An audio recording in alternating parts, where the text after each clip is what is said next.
Daniel Levy here with DKLEVY. I'm your host today, and I'm here with Josh Chris, CEO and founder of Solinity and its myriad of companies. Good to have you here, Josh, at LeadingAge Nashville National Conference, I guess. Yeah, a lot of man. people here, a lot happening. It's good to be with you. It's a little role reversal here today, and it's always fun to be with you in general, hang out. We get to have some fun together as friends, but also get to do a lot of cool work together. So glad to be here talking. Yeah, it's great to be with you, Josh. Yeah, always great to do work with friends. It doesn't feel as much like work. So here today, we're going to talk about just the growing need in the senior living world. You know, everything's kind of been percolating for what seems like a few years since, COVID and all just the challenges in senior living operations. But, we want to talk about the current state of senior living and then really what's kind of shaping it as it moves forward. Wow, that is a lot to unpack, man. You started out with a big question, but yeah, I mean, it's been a lot of hard years for the last several years. We're not out of the woods yet. I think that's the thing. We're seeing improvements in census, staffing. We still have some really big challenges with, but at an event like this, what's really cool is you just get the meeting of the minds. So great thought leaders, committed product and service providers that are coming up with innovative solutions, problem solving things, items, products, services that help senior living developer owner operators do their job better. And we have a huge responsibility and opportunity as an industry to be, a huge answer to caring for an aging population. That's what is exciting. And I think, when you're out in your place of business, in the grind, just doing your daily job, it sometimes can seem just really daunting. But when you are able to come together and talk with people that are all kind of going towards a common goal, it kind of rejuvenates you, encourages you. And so that's really what we're getting a lot here. But it's been a time in the last several years where a lot of people have kind of been hunkered down, just really working hard in their communities to provide the best service that they can. We've seen development just basically come to a halt, as you know very well. You and I, through the years, have done a lot of work together on senior living development and new construction. And that's shifted to really an awesome opportunity to look at some of these assets, some of these communities, improving certain spaces or complete overhauls. And, we've had the opportunity to work on an acquisition and redevelopment, so to speak, with your team. That's fun to see new life come back into these old bones of these communities. But I think all the indicators with this huge growing population is that the demand just keeps growing for the housing services that we provide as an industry. And so I'm excited over the next few months and years to see what happens in the growth of our industry for sure.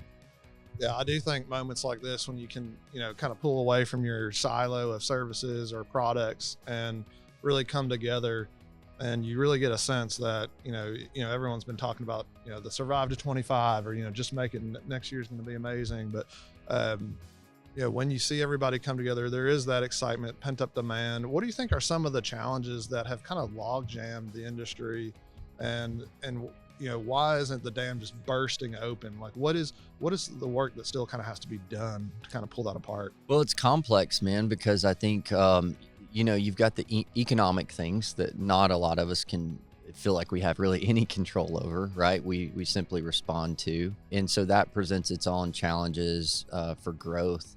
But I also think consumer preferences are radically changing. I mean, we've talked a ton about, the majority of my career, the last 20 years in the industry, we've been caring for my grandparents' age of people, the greatest generation.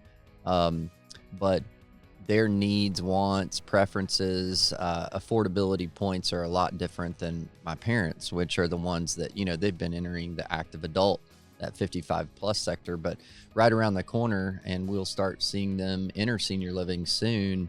So we've had to rethink, the services that we provide and the amenities that we provide and even how we provide them, the technology that, didn't always exist in our communities. Now we're being forced sort of in this new age of providing housing programs and services. And anytime you have change, that's difficult. Well, I mean, whether you're an older adult or a younger adult, no one really likes change, but it presents a unique opportunity.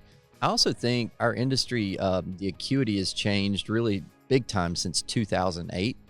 That's got a little distance back, but reimbursement structures in the skilled nursing world, CMS world, that has downstream effects to us. So after 2008, our industry really saw acuity rise, but we didn't see a whole lot of regulatory change. So I think as an industry, we have some uphill battles legislatively to tackle. That's why organizations like LeadingAge and many of the other member organizations that have a strong lobbying presence and one voice to legislators, not only at the state level, but at the federal level. That I'm not saying we necessarily need more regulations. I just think we need to evaluate, because you have most of the regulations from state to state have been on the books for 10, 15, sometimes 20 years without a lot of change. And so when you have an expo, like we walk around LeadingAge and some of these big things, and you see all these innovative product services, you see unique housing types. You guys design some incredible solutions that are very forward thinking for the next generation developer, but can you get them approved? And can the older regulations be adapted to allow for creative operators to do best practice, but do it in a new and innovative way? So we have plenty of opportunities to improve on all that as the days and years are ahead of us. Yeah, when I think about, especially with national platforms, and like you're saying, you got to, when you're in different states, you really, that's where that experience and expertise that you bring to the table, because it's, each state and then each jurisdiction can be different on how they see the same community.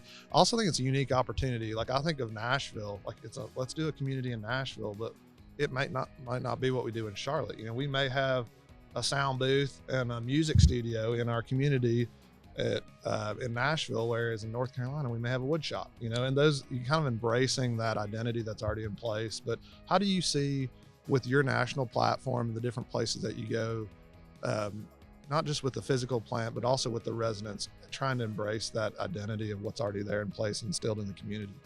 Well, I mean, it's like a lot of things. It's local. I think more and more people are looking for unique experiences that appeal to them. We've always done a really good job, I think, in our industry of caring for people, whatever housing type we've built. But I think people are really looking for more than that now, not just to be cared for, but to be cared for in the type of environment. Amenity space in communities is extremely important, but it's also extremely expensive, and it really has to be dialed in more than ever. And you're exactly right. We are working on what we call the hometown portfolio, and that's really designed to not have necessarily the resort amenities that you might find at like a Ritz-Carlton or one of those complete upper market that would be in a larger market, but to meet people where they are with what they can afford and what they want. And many people, while they like to visit those kind of establishments, they don't necessarily really want to work there.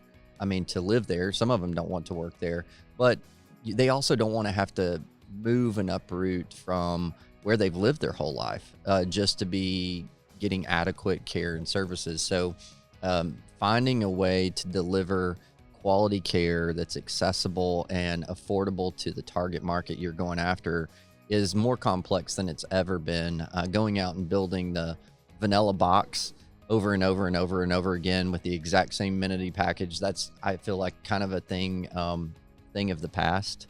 And which does present a challenge for developers, owners, operators, because I feel like there's got to be a lot more thoughtful intentionality on planning and getting designers and architects involved really early on in the thought process to determine what is even possible with this site, what should we be looking at in this market, and really evaluating it from the ground up. So you mentioned a couple things that I want to dive into a little deeper. When we think about affordability, and I'm going to bring in technology into the conversation because that's been evolving so much, even just walking around, seeing all the technology offers here at this conference, it's overwhelming. And as an architect, we get approached, and I know you do too, as like, we got this new bell and whistle, and some of it is just like, let's make a flexible building that has robust fiber and Wi-Fi, and you can adapt to all these changes. But we're seeing such change with AI and the technology offers, and combating that with privacy and affordability, and does that reduce staff needs and things like that? What lenses do you, as you're first the developer and then maybe the operator and managing a property, and then trying to deal with the level of care that you want to bring to your residents and that family members care about, is mom being taken care of? Did she walk around today? Did she fall? The questions that I'm sure you hear from loved ones all the time. Yeah. How do you balance, you can't do a 1-to-1 staff ratio, all these new offers and technology, and then how does it adapt and be flexible? Yeah, well, it's complex, and I'm not sure we've got it figured out. I'm not sure anyone has it quite figured out. If so, please send me your book on how to do that. But, you mentioned technology. I've kind of had a change. I'm naturally prone to whatever the new flashy thing is, whatever that is, especially if it's technology, to want to use it immediately. And I can see that. Do you upgrade your iPhone as soon as it comes out with a new one? Well, I used to, but now my kids, since I have a lot more expenses than I used to, I'm usually the last to get a new phone, actually. You get the hand-me-down? I do, yeah. So, but, it's really, really important to understand the full impact of technology. What are you going to need from an infrastructure standpoint? And how is it really equipping your staff, your team, to be better? I can't tell you how many communities I've gone in. I've even been guilty of this in our communities where, we want to implement everything because it has a great purpose, but no interconnectivity. So your staff end up very frustrated because they have maybe a smart device that's been issued, or even on their personal one that has 15 different unique apps with unique logins, and they don't even have time to provide the care just because they're trying to figure out what all the data points are and how to use that. So I think we have to be a lot more smart in how we approach things. We have to really be focused on what's the data, what are the specific KPIs, what are we really trying to be focused on, and then getting buy-in from your entire team that's going to be using the system. So long are the days gone to where the CEO or a regional director is out at an expo and then they just see something and they purchase it or they subscribe to it and hope the team will use it. Those days are really gone. But I really think sometimes we still overcomplicate senior living. I still firmly believe, no matter the community, no matter the market, no matter whether you're independent, assisted, or memory care, the most valuable thing that we can do as providers is to build, and I would say earn, trust of those that are entrusting their most valuable assets, which is their loved ones, or even themselves if they're making the decisions themselves to move into our communities. And so I think, the things that we have to focus on with all the bells and whistles we might have in our community is, what's the impact on mom? What's the impact on dad? How is my life going to be better? And how am I going to be cared for? How are you going to care for my loved one here? And so building trust, I think there's a lot of ways you can do that with transparency. I think our industry has gotten a lot better in the digital age at being able to inform and educate the consumer and the adult son and daughter, the decision makers, on why are we here? What are we providing? How are we going to move the needle? How are we going to provide that care safely? But the complexity is greater than it ever has been, but we also have more tools than we've ever had to be better. So when it comes to the decision maker and, what the market is asking for, with technology, what have you seen to be the ask on?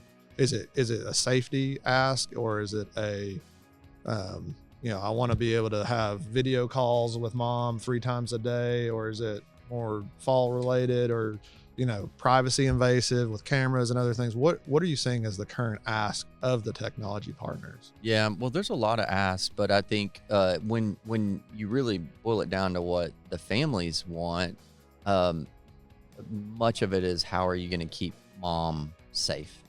there's a lot of aspects of that, safe from just falls. I mean, we know probably 95% of falls happen in the resident room when a caregiver's not there. So there's a lot of technologies and tools that are already existing and coming to market that help with that. But also now, in the world that we live in, sadly, even security of the home itself, of the community. So there's a lot of gatekeeping tools, as I would say, to know who's in your building, know who's in your community, even in hardware providers. I mean, used to in the industry, residents were given a key or something, but now, I mean, it's kind of the industry norm that we want to know exactly who's going in every door in the community, when, and make sure that they've been verified that it's okay for them to be there, so that no one's taken advantage of. So there's a lot of tools and resources around that. And then always, it's been communication. Most families that entrust us with another family member, someone they love and they care about, not only do they want to make sure that they're safe, but they want to be part of the care team. I think one of the biggest challenges people face is oftentimes guilt, feeling like I can't do everything I wish I could do for mom or dad. And so if they can't, they're going to be hyper conscious and vigilant to make sure that all the care that we're coordinating, as well as the care we're providing, that it's getting done. And so you see a lot of communication tools now to where that responsible party, that's oftentimes the adult son or daughter, someone is in there with full transparency to see the communication and ensure that things are being done for the residents. How can architects better support the aging in place model with how they design the plant, but also just aware of all the systems that are required to make this happen? Well, I mean, so I know I can tell you how I lean on the architect, and obviously, candidly, you could probably even answer this from what kind of requests you get from me. But it's so much to keep up with as an operator on all the things that you guys are so good at understanding. Hey, if I've got this vision for what I want to see happen, the care and how the team fits with the care and how we flow the operation, of even knowing how that's possible, or how to talk with life safety codes, how to get around the regulations and that side of the red tape to make the building come together and be designed and engineered to be able to deliver the care that you want. That's a big part of it.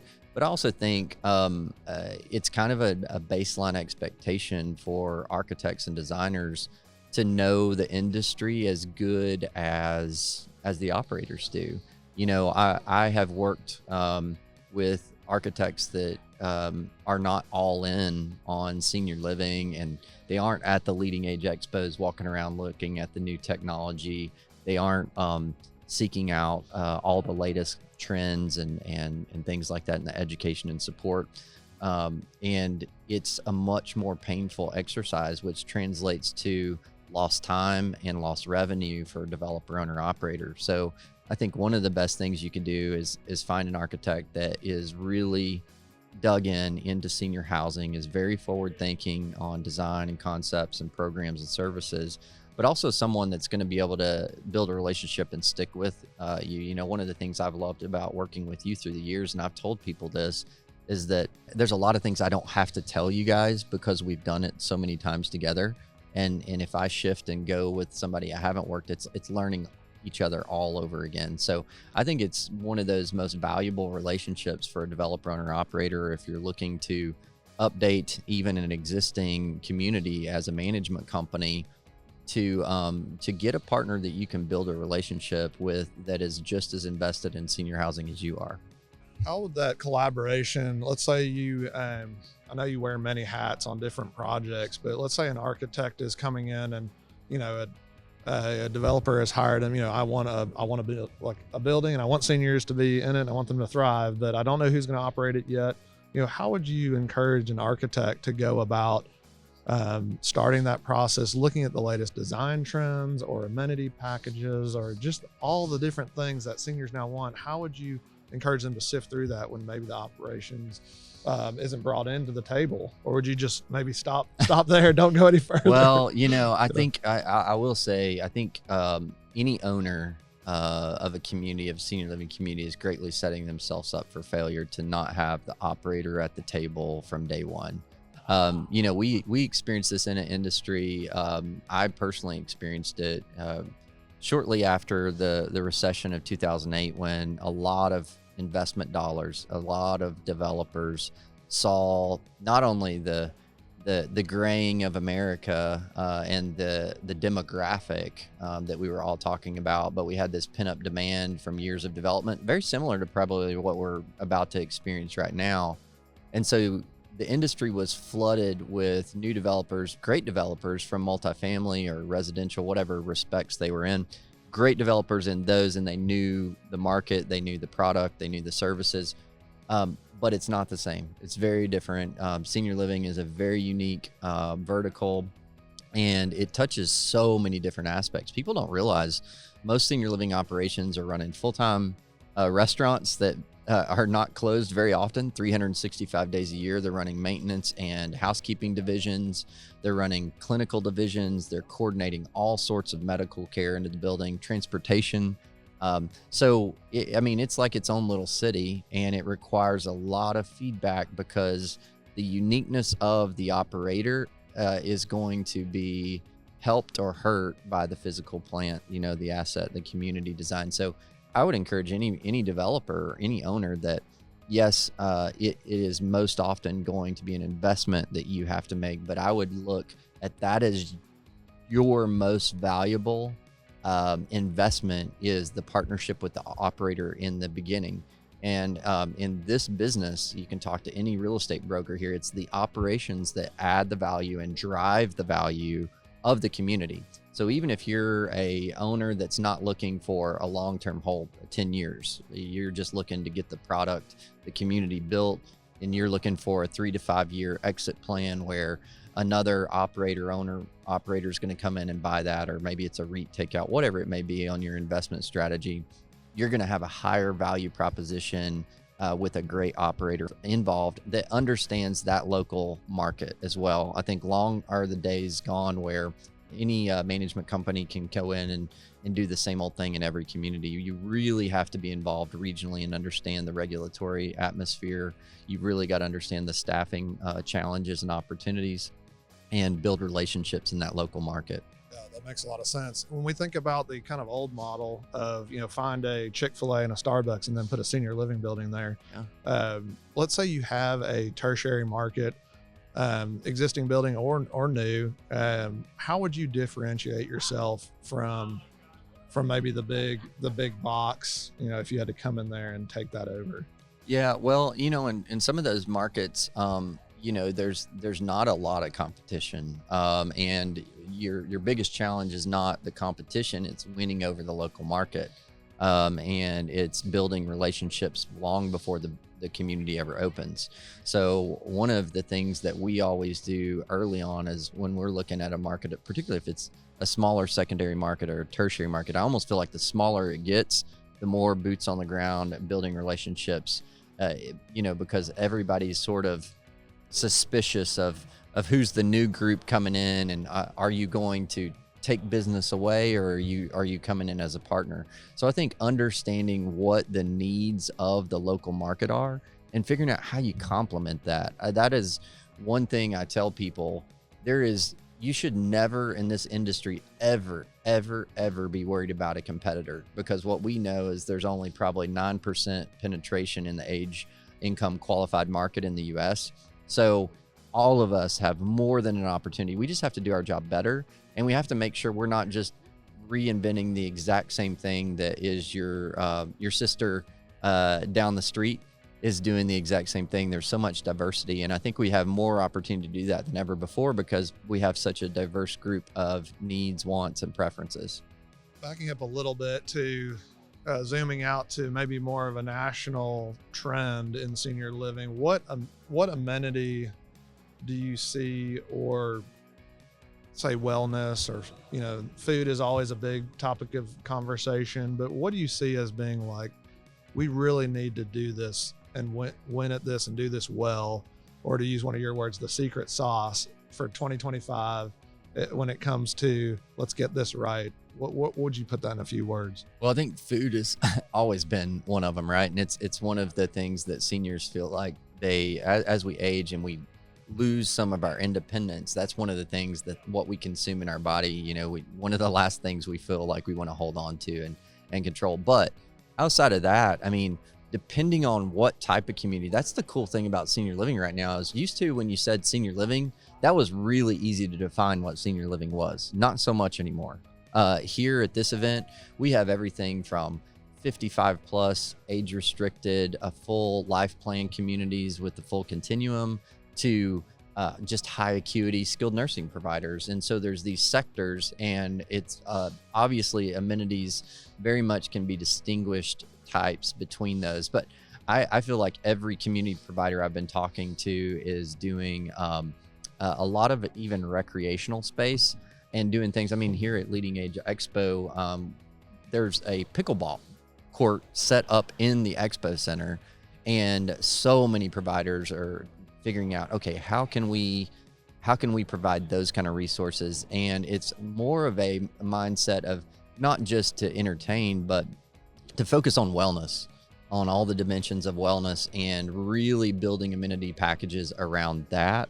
I'm also seeing just a ton of flexible space, you know, in new communities to where they can be used for multiple purposes. Also, I would say more intentional around community. And, you know, we've often had these spaces that was known as the bingo room, or it had the library, or it had a name and a purpose, and that's kind of all that happened there. But now I think it's more about what all kind of things could we see happen here that the residents are driving, not just the providers saying, come do this. You know, we've got an entertainer here for this hour to do this, but it's spaces that the community members, whatever you may call them, residents or whatever, they're initiating the activity. They're wanting to use that space, and they're bringing even friends in from outside of the community to experience life with them. So that's pretty cool. Yeah, and I think sometimes I get the question a lot, like, you know, how do you know what amenities to put? And sometimes it's very simple. It's like, what are the spaces we enjoy being in? That's right. And we start designing that, because we really try and blur the lines between where's the senior living space and where is the space for families. We want to create all these different gathering points and interaction points, and depending on where the community is, that line between you've entered into, you know, the bingo room, it shouldn't feel that way, right? It should be, this is a coffee shop, or this is a bistro, or I could do my work here, or I could hang out with my grandmother or mother here. So we really want that to be engaging. The challenge, I would say, more than picking the right amenity for us, is how do we make it affordable? Yeah. And how do we leverage maybe some of the amenities that are already in the community, or how do we have dual purposes? And so what are you saying because affordability almost is becoming demanded in our market, and with rising construction costs and rates and all the, you know, as you deal with the capital stacks and how that, just the art form of finding money. But walk us through how you see the affordability piece. Well, and it kind of, as it relates to amenities, it kind of depends on your market, and whether it's new build or whether your hands are kind of tied and you just got to deal with what you deal. But what I am seeing is monetization of amenity spaces, meaning that whether you are in a more urban environment and you're leveraging retail storefront to, you know, be a amenity to the greater community, to the public per se, through a membership or just a walk-in service where the community, the greater community outside of your senior living community can be built to entertain, or even if it's bringing providers into the community, charging them a lease for the space, because, you know, candidly, we could probably do that a little bit more affordably than just a strip center could, but synergistic with the needs, but bringing the greater community into your community. It's great for marketing. It's great for sales. It's a great experience. You know, it follows that multi-generational concept to where older people most often don't like to just be around other older people of the same acuity. And so when you can bring, you lived your whole life living in a community fabric with all ages and all levels of frailty, you know, why at the latter point of our life are we set aside and kind of put on the shelf and to not continue to live. So I think the more community, outside community we can bring in, and that translates to dollars saved when you start talking about amenities that can be used for those in the community and outside the community. Yeah, absolutely. I think of the hotel I was in this morning, and it was when you dial back, there was a restaurant, a coffee shop, and a bistro bar area, and most of the people using those spaces were not staying at the hotel. Yeah. And so they have realized that they're generating revenue. That's right. With those spaces. A lobby they would have had to create anyway, but if they just made it insulated just for those residents, they would have had 100 people that could go to those spaces. Absolutely. And so as owners, if we don't have to count on all of our revenue coming just from the room and board that you're charging to the residents, how much deeper can we penetrate into the market, right? And so that's really the name of the game. And I think that's just one of the many ways that, you can evaluate diving into that, what I think most of us are calling more of the middle market. That's great. Well, Josh, this has been really great. I guess in closing here, as you look ahead to 2025, what are you most excited about? And in relation to senior living, or just something in your personal life? I'm excited just for another year to be serving. We're blessed that we're not really one-dimensional, and from whether it's developing or acquiring communities, whether it's providing services and consulting, I just love seeing people be successful.